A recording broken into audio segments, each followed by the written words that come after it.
दोस्तों क्या बीसीसीआई अब गौतम गंभीर के आगे सरेंडर कर चुकी है और क्या गौतम गंभीर अब अपने मर्जी से बीसीसीआई को चला रही है, जबकि गौतम गंभीर बीसीसीआई के ना तो अध्यक्ष हैं ना ही सिलेक्टर हैं, वो अभी भारतीय क्रिकेट टीम के कोच हैं। लेकिन फिर भी बीसीसीआई अब हर एक बात गौतम गंभीर की मानने को रेडी हो गई है। या यूं कहे तो गौतम गंभीर के इशारों पे अब बीसीसीआई नाच रही है, क्योंकि जो जो शर्तें बीसीसीआई के सामने गौतम गंभीर ने रखी है, बीसीसीआई को वो सभी शर्तें अब माननी पड़ रही है। आपने एक चीज नोटिस करा होगा कि भारतीय क्रिकेट टीम पिछले लगभग 10-12 सालों से कोई भी बाहरी कोच या यूं कहे तो कोई भी विदेशी कोच भारतीय टीम के लिए नहीं चुना था।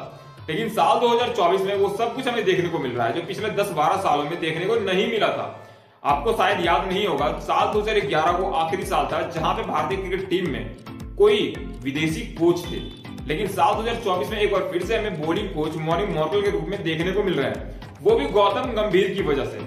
और गौतम गंभीर ने एक टाइम पर एक इंटरव्यू के दौरान ये भी कहा था कि विदेशी कोच भारतीय टीम के कोच सिर्फ इसलिए बनते हैं ताकि उनको पैसे मिले, यानी कि उनका साफ कहना था कि विदेशी कोच सिर्फ पैसे के लिए भारतीय टीम के लिए कोचिंग करते हैं। लेकिन अभी बीसीसीआई में जब गौतम गंभीर एज अ हेड कोच हैं, तो उन्होंने आखिर बॉलिंग कोच के रूप में विदेशी कोच को क्यों चुना, ये सवाल अब गौतम गंभीर के ऊपर सभी फैंस थोपने लगे हैं। और जो कि सही बात भी है, क्योंकि जब आप किसी चीज की बुराई करते हो फिर उसके सपोर्ट में अगर आप आते हो तो भाई साहब आप पे तो सवाल उठेंगे ही उठेंगे। क्योंकि साल 2017-18 में गौतम गंभीर ने एक इंटरव्यू के दौरान कहा था कि विदेशी कोच को कभी भी भारतीय टीम का कोच नहीं बनाना चाहिए। अब यहाँ पे विदेशी खिलाड़ी भारतीय टीम के कोच बन भी रहे हैं, वो भी गौतम गंभीर की कोचिंग के अंडर में। तो भाई साहब आप सोच लीजिए कि गौतम गंभीर किस टाइप के इंसान है, मतलब वो अपने बात पे ही कायम नहीं रहते हैं।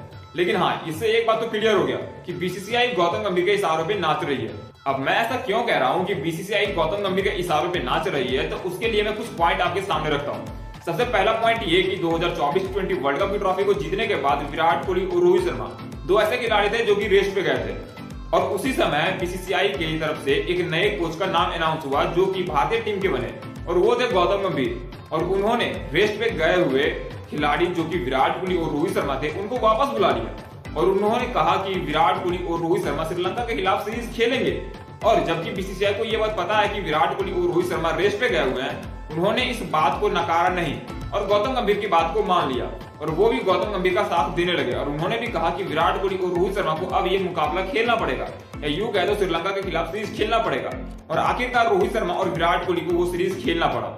यहाँ पे हमें क्या देखने को मिला कि गौतम गंभीर की बात बीसीसीआई को माननी ही पड़ी। इसके बाद जो अभी जो न्यूज आई है, जो कि भारतीय क्रिकेट टीम के लिए नए बॉलिंग कोच के रूप में मोनी मॉर्कल में देखने को मिल रहे हैं, इसके पीछे भी गौतम गंभीर का हाथ है। क्योंकि हमें 2011 के बाद से कोई भी विदेशी खिलाड़ी को भारतीय टीम के लिए कोच करते हुए नहीं देखा है, लेकिन गौतम गंभीर की ये बात भी बीसीसीआई ने मान ली, और बीसीसीआई ने गौतम गंभीर की बात मानते हुए एक विदेशी खिलाड़ी को भारतीय टीम की कोच की जिम्मेदारी सौंप दी है। और आपने एक बात और नोटिस किया होगा कि विराट कोहली और रोहित शर्मा ने 2024 T20 वर्ल्ड कप के बाद T20 फॉर्मेट को हमेशा के लिए छोड़ दिया।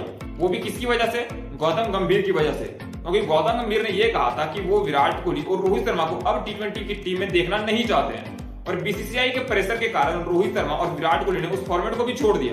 और अगर आपको लग रहा हो कि मैं झूठ बोल रहा हूं, तो आप रोहित शर्मा का वो इंटरव्यू सुन लेना T20 वर्ल्ड कप 2024 के फाइनल के मैच का, जहां उन्होंने कहा था कि T20 फॉर्मेट छोड़ने का उनका कोई भी प्लान नहीं था, लेकिन सडनली सिचुएशन ऐसी हो गई जिसके कारण हमें और विराट कोहली को इस फॉर्मेट को अलविदा कहना पड़ा। और ये तो हो गई पुरानी बातें। अब मैं आपको बताता हूँ नई बात, जिसके कारण आपको पूरी तरीके से ये बात माननी पड़ेगी कि बीसीसीआई अब पूरी तरीके से गौतम गंभीर के आगे सरेंडर कर चुकी है। दरअसल कल के हुए एक इंटरव्यू के दौरान जैसा ने ये कहा कि अब हम गौतम गंभीर के फैसलों पे कभी भी अड़ंगा नहीं अड़ाएंगे।